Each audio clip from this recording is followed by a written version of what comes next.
John Gutenberg, and the invention of printing. When Christopher Columbus was a boy, there were few books. Those he might have read were of two kinds, manuscript books and block books. Manuscript books were copies of the Bible or of books of the Greeks and Romans, written out by hand. Persons called copyists made a business of drawing or writing manuscript books. Most of the copyists were monks, who lived in monasteries, where often there was a room set apart for their work, called the writing room. Copying was slow work. To copy a book like the Bible took all of a year, and when this was done well, it took 2 or 3 years. Manuscript books were written on parchment or vellum. Parchment is made from the skin of sheep and goats, vellum from the skin of very young lambs and kids. The hair is cut from the skin. The skin is put in a mixture of water and lime, and kept there until the fat is removed.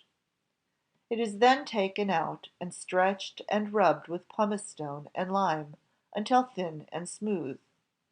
The parchment and vellum sheets used in the manuscript books were, as a rule, 10 inches wide and 15 inches long. Broad margins were left on all sides. The first letter of the word beginning the first paragraph on a new page was omitted, as was here and there an important word. When the copyist had finished his work, the separate sheets were turned over to the illuminator or illustrator. The illustrator filled in the margins with a border of flowers or of foliage, interwoven with birds, animals, angels, or saints. The borders were drawn in blue, green, purple, brown, silver, or gold. The important words omitted were written in color, while elaborate initial letters were painted in at the proper places. These decorations gave to the best manuscript books an elegance and beauty beyond anything to be seen in books at the present time. The illumination or decoration completed, the separate sheets were passed to the bookbinder. Books of larger size were bound in boards, which were sometimes 2 inches thick. If the binding was not to be ornamented, the board backs were covered with pigskin. If it was to be ornamented, the covering liked best was calf or goatskin. Upon the ornamentation of the bindings of the best books, there worked gilders, jewelers, engravers, and painters. Some of the most famous books were covered with enameled brass, others with ivory, and still others with gold and silver studded with precious stones. Because of the work put upon them, manuscript books were sold at a high price, and only the rich could afford to buy them. A Bible, only fairly well written and bound, cost from $150 to $200. At that time the wages of a laborer were 15 cents a day, the price of a sheep 25 cents, of a cow $2, and of a horse $5. Block books, on the other hand, were mostly plain and made up of a few pictures or of illustrations, interspersed with printed explanations or religious precepts. The Evangelists, the first of the block books, had, for example, 30 pages. 15 of these were printing, while the other 15 were full-page pictures. The Bible of the Poor, the most famous of the block books, consisted of 40 pictures. These were 7½ inches wide and 10 inches long. The block books were so named because they were printed from carved or engraved wooden blocks. In making a block book, a piece of oak, ash, cherry, or applewood was cut 2 inches thick, and the width and length of the desired page. One side of the block or the face was smoothed and polished. On this was placed a drawing of the picture and of the writing to be printed. The surrounding parts of the block were then cut away so as to leave the picture or the letters of the writing raised or in relief, making a sort of stamp. This carving required much skill, and the engraving of a single book consumed weeks and even months. The engraving completed, the rest was easy. The carved block was covered with a coat of thin ink. A sheet of parchment or paper was placed upon it and pressed gently with the flat back of the inking brush. This transferred an impression of the carved picture and writing to the parchment or paper. The different printed sheets were then bound together. Any number of books could be printed from the same set of blocks. For this reason block books were cheap. The ABCs and the Lord's Prayer cost 2 cents, the Catechism 20 cents, Donatus, or Boy's Latin Grammar, 12.5 cents, and the Bible of the Poor, $2. But only small books could be multiplied in this way, for the carving of the blocks was slow work. To prepare the blocks to print the Bible would take at least 30 years, which of course was never done. Birthplace and parents of John Gutenberg. John Gutenberg changed all this. He did it by inventing the art of printing from movable type. Gutenberg was born about the year 1400 at Mainz, a German city on the Rhine, near Frankfurt. His parents were of noble blood, and people of means, who took a prominent part in the affairs of the city. Nothing is known of Gutenberg's boyhood days, other than that they were passed amid scenes of strife between the common people and the nobility. Learning two trades.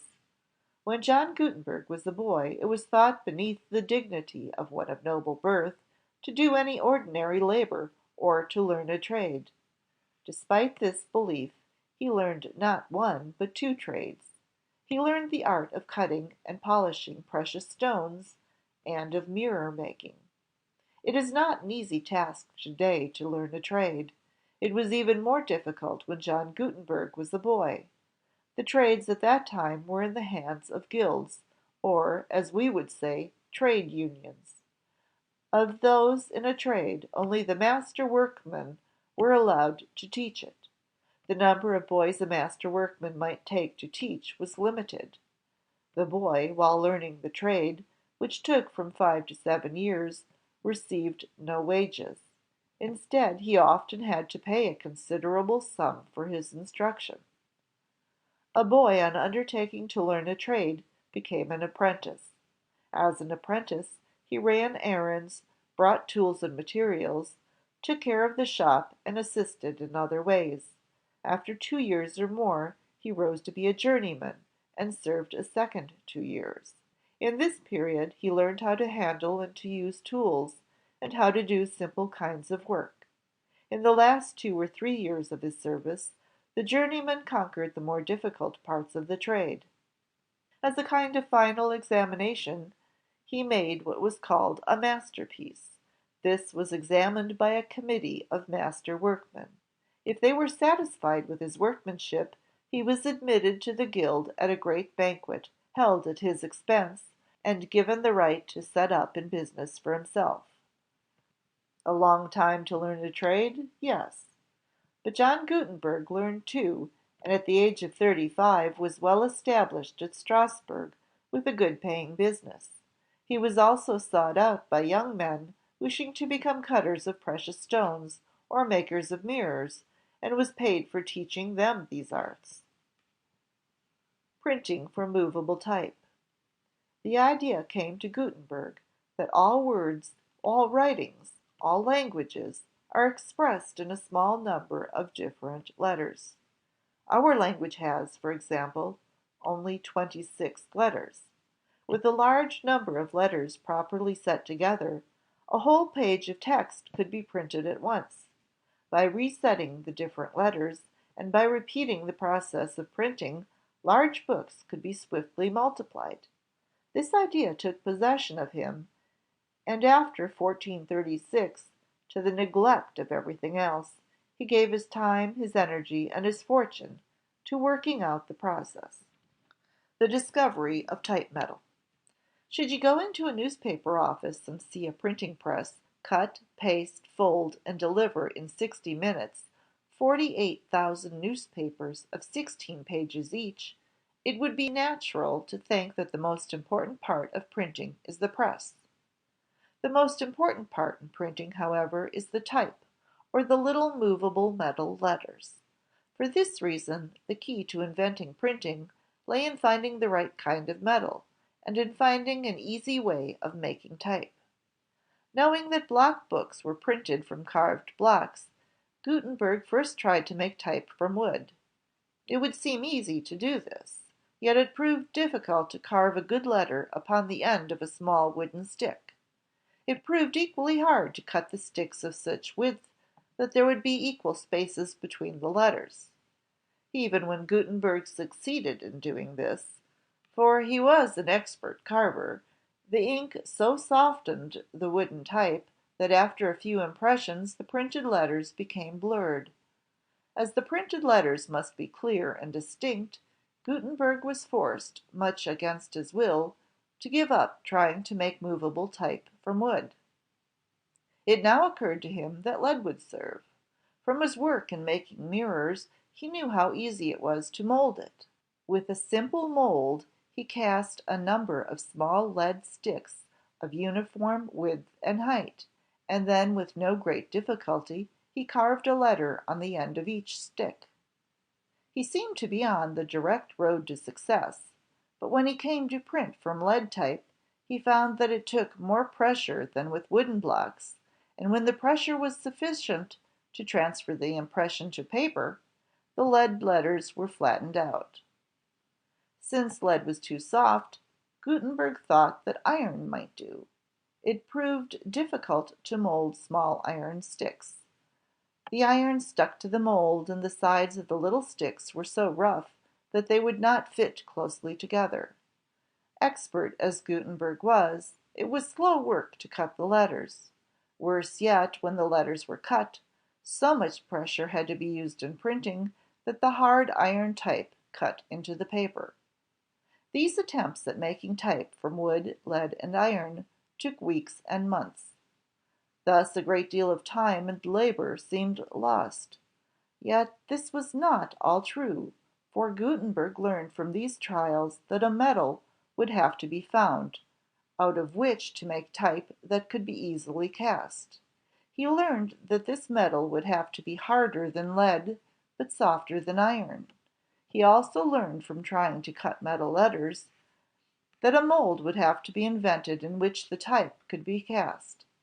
As lead could be easily molded, and was at that time one of the cheapest metals, Gutenberg set about finding a metal to mix with lead to give it the needed hardness and toughness. Many of the mixtures he must have tried. On one day this and that combination of lead and copper was tested. On another, lead and brass were combined. Now in this and now in that way, and so on, week after week, month after month. Some of the combinations were fairly good, but Gutenberg was never satisfied with half success. He worked on until he hit upon combining 5 parts of lead, 4 parts of antimony, and 1 part of tin.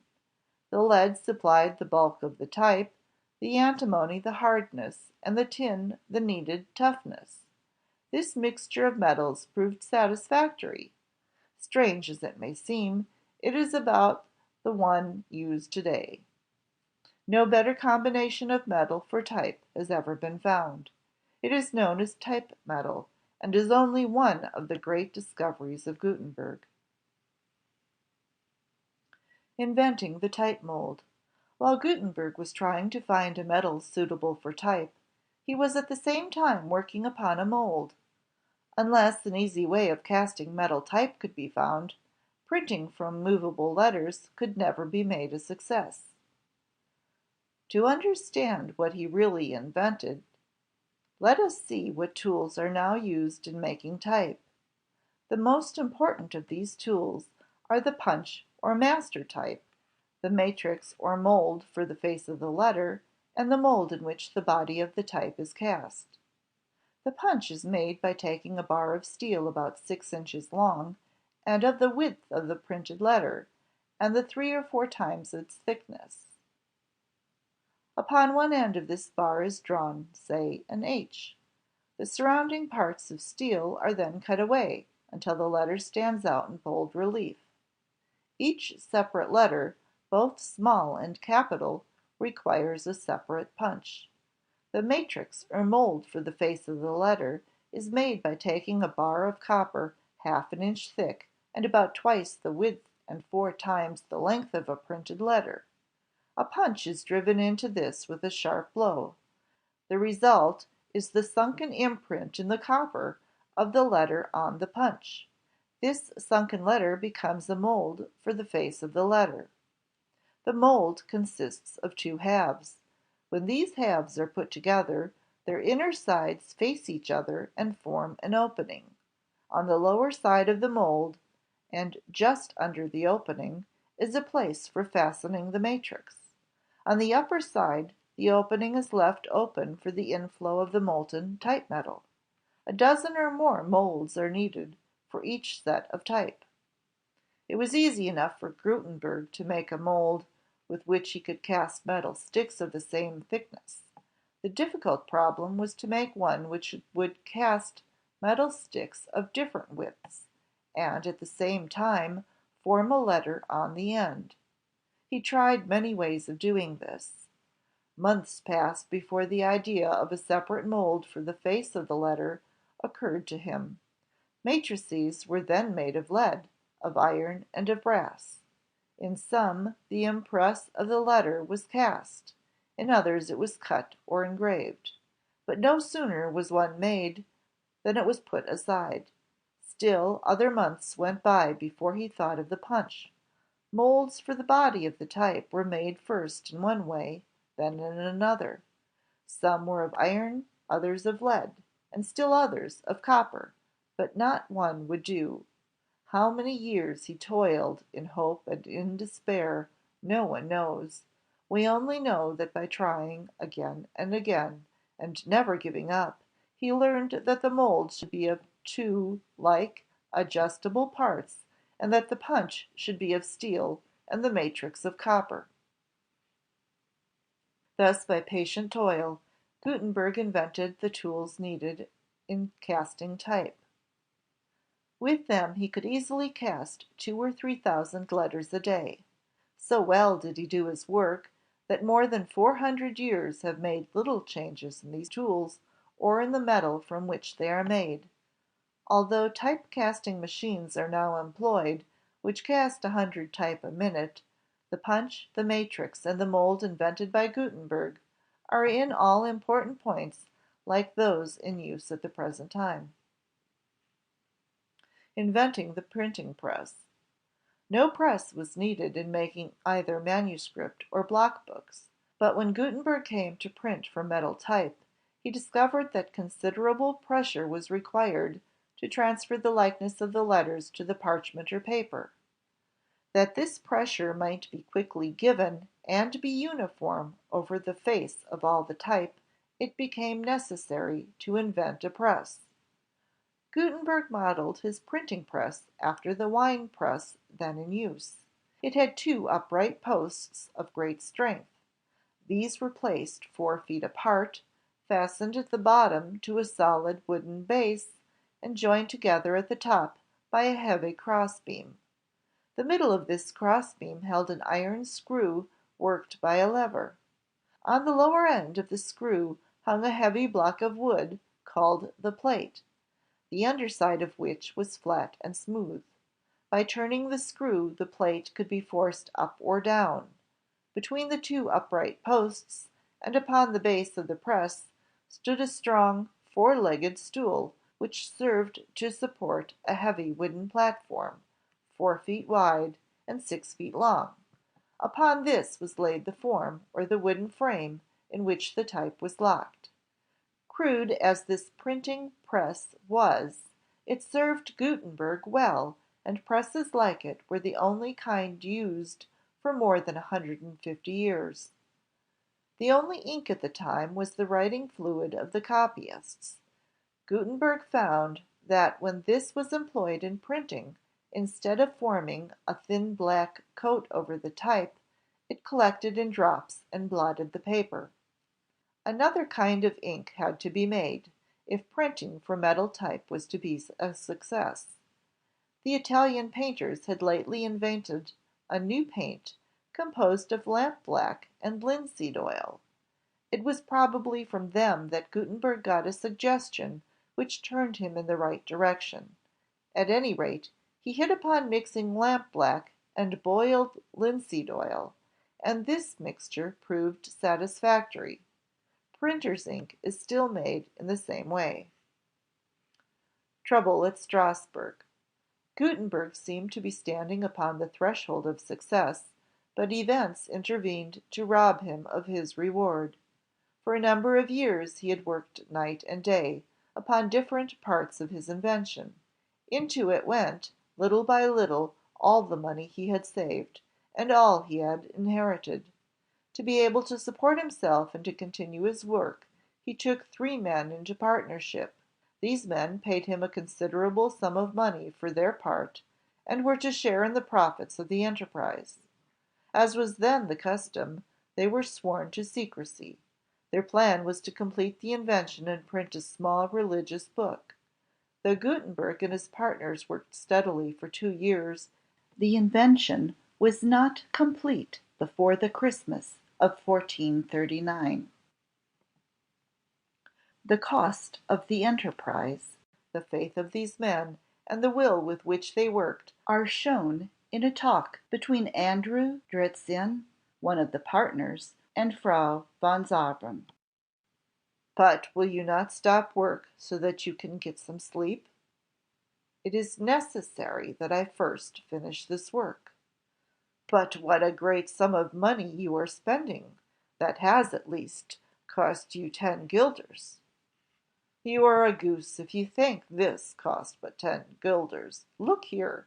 If you had the money which this has cost, over and above 300 guilders, you would have enough for all your life. This has cost me at least 500 guilders. It is but a trifle to what I shall have to spend. It is for this that I have mortgaged my goods and my inheritance." "But if this does not succeed, what will you do then?" "It is not possible that we can fail. Before another year is over, we shall have recovered our capital and shall be prosperous." Dritzhn died a few days later. His death left Gutenberg in a bad plight. The 2 remaining partners became discouraged, and were ready to give up. Frau von Zabern told of her conversation with Dritzhn, and the circumstances of his death caused other people to talk. Gutenberg grew fearful that others would learn of the new art. He sent to Dritzhn's home, and warned the people there to let no one see the press. The molds and type he melted. George, the brother of Andrew, now demanded that he be let into the secret, or that the money Andrew had spent on the enterprise be paid back. Gutenberg refused to tell him of the nature of the undertaking, and claimed that instead of being in debt to Andrew, Dritzhn had died in debt to him. The dispute was taken to court, where after a year of delay it was settled in favor of Gutenberg. During the trial, witnesses spoke of the secret work Gutenberg was carrying on. They spoke of the beautiful things, of the costly things he was making. No one knew just what he was doing. There was a lot of mystery about the whole enterprise. People began to say, "He doesn't want anyone to know. He is not willing anyone should see. Something is wrong. He is practicing the black art." So great was the prejudice against him, and he was now so poor that it was impossible for him to go on. He went back to polishing precious stones and making mirrors. Gutenberg was not long content, however, to work at his trade only. After a year or two, he began to think again of his invention, and to spend his evenings upon punches, matrices, and molds. He finally decided to return to Mainz, and set up a printing press. Printing the first Bible. For 4 or 5 years after returning to Mainz, he did what we should call job printing. His success was so marked that a rich money lender became interested. Their plan was to print the complete Bible. It was to be printed in Latin, and was to look in every way like the best of the manuscript books. The pages were printed in two columns of 42 lines each. These columns, with a space between of 5/8 of an inch, made a page 11.5 inches long and 7 3/4 inches wide. Great spaces were left for initial letters, and a wide margin was allowed for a border. It often happened that the space for the initial letter and for the border was not filled in. Yet some of the early printed books rival in beauty of decoration the most famous manuscript books. The entire Bible, when printed in this way, covered 1,282 pages, and bound in two large volumes. It is known as Gutenberg's first Bible, and was the first great work to come from the printing press. An undecorated copy on paper could be had then for $4. A decorated copy on vellum was lately sold in London for $17,000. Cheated by Fuss. When Gutenberg entered upon the bold idea of printing the entire Bible, he thought he could have it ready for sale within 3 years. Plan and toil as he might, 3 years passed, 4 years went by, and it was late in the fifth, or towards the end of 1455, before the printed pages were ready to be bound. Yet at last, after 5 years of disappointment, hard work, and trials, the task was done, and the printed Bible was ready for sale. But Fust, the moneylender, did not go into partnership with Gutenberg to help him perfect a great invention, and to aid him in printing the greatest of all books. He thought that he saw in the new art a means of making money. He had invested a large sum in the enterprise. After 5 years, not 1 cent of this had been returned, nor had he received 1 penny of profit. This was too much for the money-greedy Fust. With the Bible printed and ready for sale, he saw his opportunity. He would seize the molds, the type, the presses, and all the printed Bibles. In this way he could get back all, and even more than he had invested. To do this, he brought suit in the court for the return of all the money he had spent on the undertaking. An unjust judge decided in his favor. As Gutenberg had no way of paying such a large sum, Fust seized everything, and turned Gutenberg out. Gutenberg was not, however, to be neglected in his old age. As a reward for his services to the Church and to the world, the Archbishop of Mainz made him, in 1465, a gentleman at court, and gave him a pension for life. The pension supplied him with a home, with food, and also with clothing, for the quaint document reads, "We will clothe him every year, always like our nobleman, and give him our court dress." Gutenberg was not to enjoy his leisure or the honors of a nobleman long. In February, 1468, he became sick and died. He was laid to rest at Mainz. Honor paid Gutenberg. Though he died loaded down with debts, and with but few friends by his side, great honors were to come to him as the inventor of the greatest of the modern arts. On one of the first tablets erected to his memory is this inscription: "To John Gutenberg of Mainz, who, first of all, invented molding letters in brass, and by this art has deserved honor from the whole world." Monuments honoring him now are to be found in many places. His greatest monument will survive them all. It is the printed book.